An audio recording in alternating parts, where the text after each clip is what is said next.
একজন সুস্থ মানুষের জন্য, ধর্মপ্রাণ মুসলমানের জন্য অবশ্যই রোজার পরে ইফতারটা খুব প্রয়োজনীয় একটা ব্যাপার। সেইখানের মধ্যে আমাদের দেখতে হবে যে ব্যালেন্স ডায়েটটা আমাদের সারাদিন অনেক বেশ কিছুক্ষণ আমরা অভুক্ত থাকার পরে যে ইফতারটা করব, অবশ্যই আমাদের চিন্তা রাখতে হবে যে আমরা ইফতারটা যেন আমাদের স্বাস্থ্যসম্মত এবং চিন্তা ভাবনা করে সায়েন্টিফিকলি অথেন্টিক একটা ইফতার আমরা করতে পারি। প্রথমে আমরা বিসমিল্লাহ করে খেজুরটা আমি দিয়ে শুরু করব। খেজুরটা খাওয়ার পরে তারপরে এক গ্লাস শরবতটার মধ্যে হালকা বেলের শরবত, ইসবগুলির ভুসির শরবত, চিয়া সিড দিয়ে খাওয়া যায়, লেবুর শরবত খাওয়া যায়। তারপরে বিভিন্ন এখন পেঁপে আছে, পেঁপের জুসটাও খাওয়া যেতে পারে।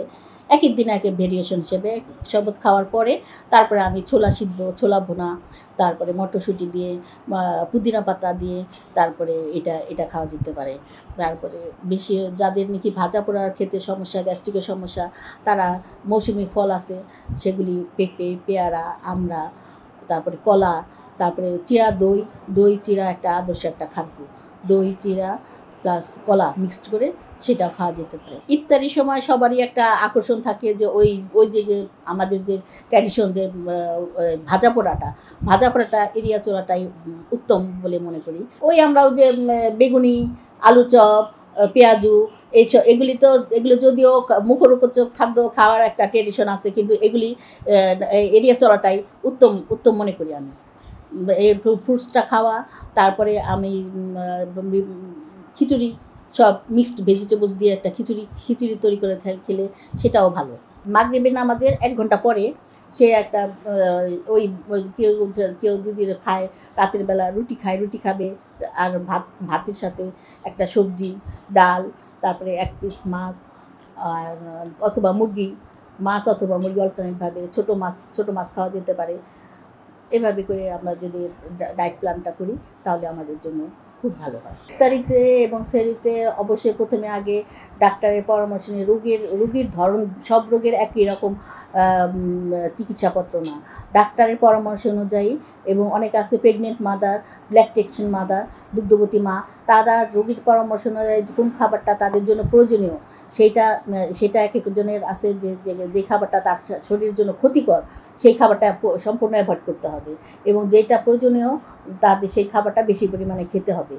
আর একজন দুগ্ধবতী মাতা কিংবা একজন ডায়াবেটিস পেশেন্ট যার জন্য সে অনেক ডাক্তার যদি বলে যে না, তার শরীরের জন্য রোজা রাখতে সে পারতেছে না, তার জন্য সেইভাবে ডায়েট প্ল্যানটা সেভাবে করতে হবে, যে তার যেই খাবারটা তার জন্য অ্যাভয়েড করতে হবে সেই খাবারটা তার জন্য অ্যাভয়েড। আর যেই খাবারটা তার শরীরের জন্য রোগীর ডাক্তারের পরামর্শ অনুযায়ী প্রয়োজন, সেই সমস্ত খাবার আমরা ডায়েট প্ল্যানের মধ্যে সেটা খাওয়ার জন্য আমরা উৎসাহ প্রদান করব। সদ্য ভূমিষ্ঠ বাচ্চা হলে তো অবশ্যই মাকে অবশ্যই বেশি পরিমাণে খাওয়ার পরামর্শ আমরা দিব।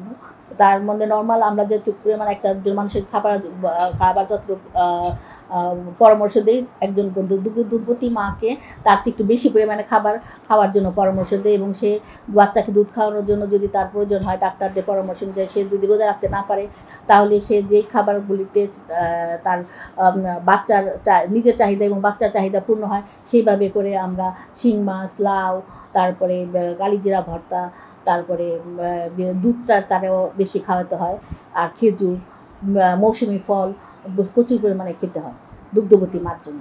সারা দেশে ধর্মপ্রাণ মুসলমানদের জন্য একটাই কাম্য, আমরা যাতে সবাই সহনশীল, সংযমী এবং আমাদের নিজের একজনের উপকারের কাজে নিয়োজিত হতে পারি।